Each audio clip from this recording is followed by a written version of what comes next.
on food and weight as really only being the symptom of other things, and that they're not the enemy that we should be fighting and waging the war against.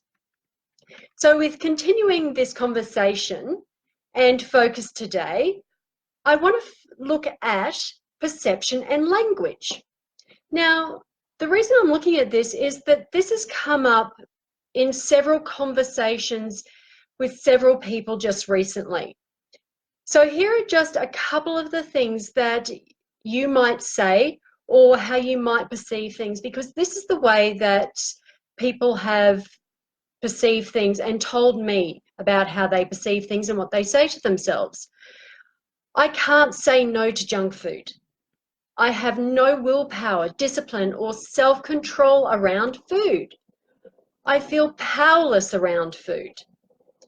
Immediately, by seeing yourself as someone who is weak and powerless, and then telling yourself repeatedly that you are weak and powerless, then guess what? You will become weak and powerless, and you will not even try. You have already given in. Food is not the issue here.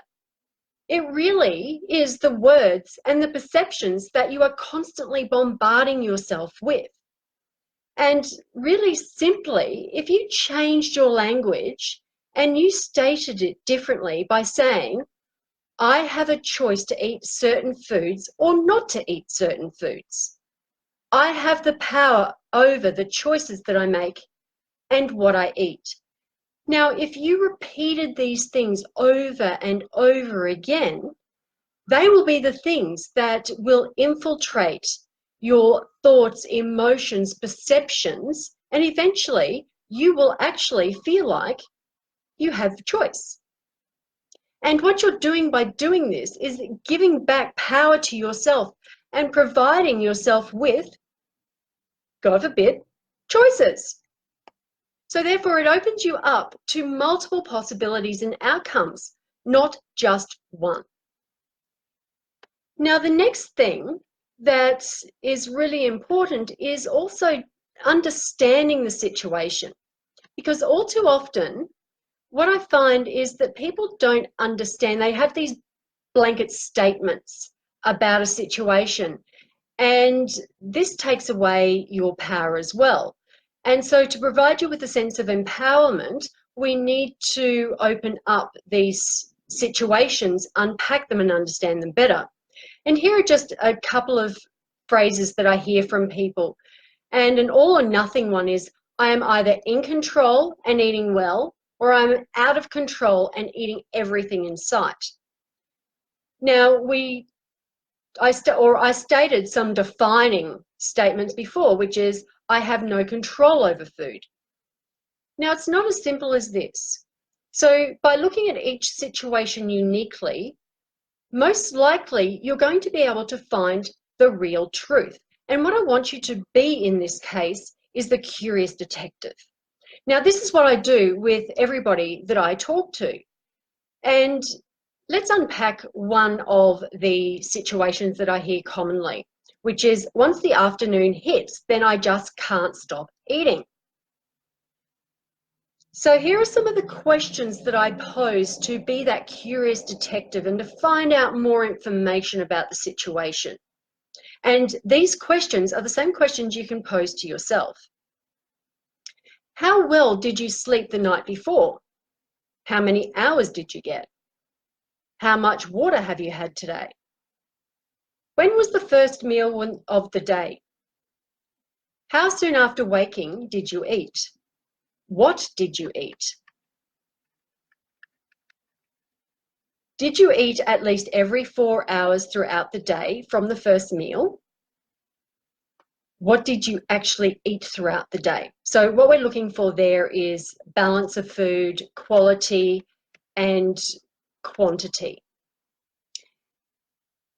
Towards the afternoon, which is that time when the I just can't stop eating hits, did you notice feelings of tiredness or fatigue, stress, boredom, anxiety? You know, what's going on? When did you first crave or start craving in the afternoon? So is there a regular time that it does start, or is it sporadic? And what did you eat to satisfy the cravings? How many times per week does this happen?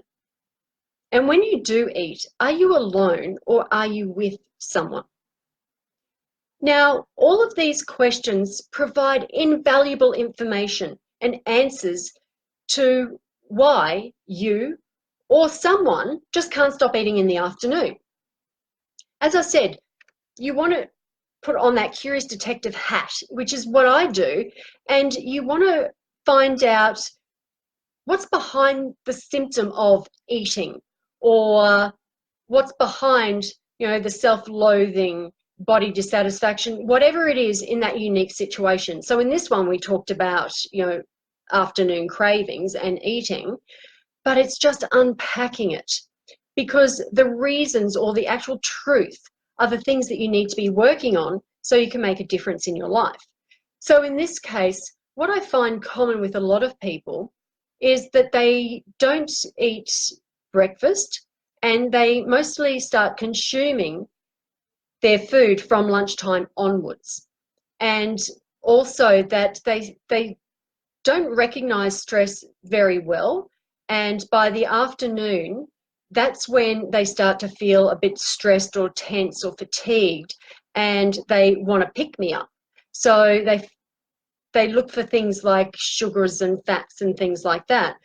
Other times it can be after work, that it's that quiet time and it's the only time you get to yourself. It might be when you're driving home. So again, looking for those unique indicators of where and why and when. And it could be that driving home is that time where you just start to relax. So you use food to relax, and it's the only time you get peace and quiet. And when you get home, it's just chaos.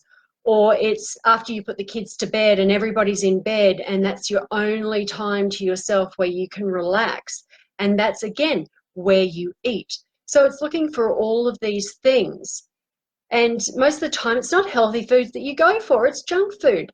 And those things that are high in sugar, fats, refined carbohydrates, and salts will make you want to eat more and more and more.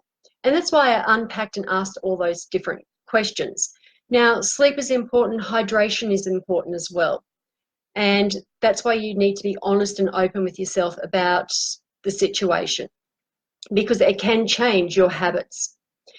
And we're also looking for what I just said, which is habits. Has this become just something you do? Has it become a habit? And we need to then unpack all of that as well.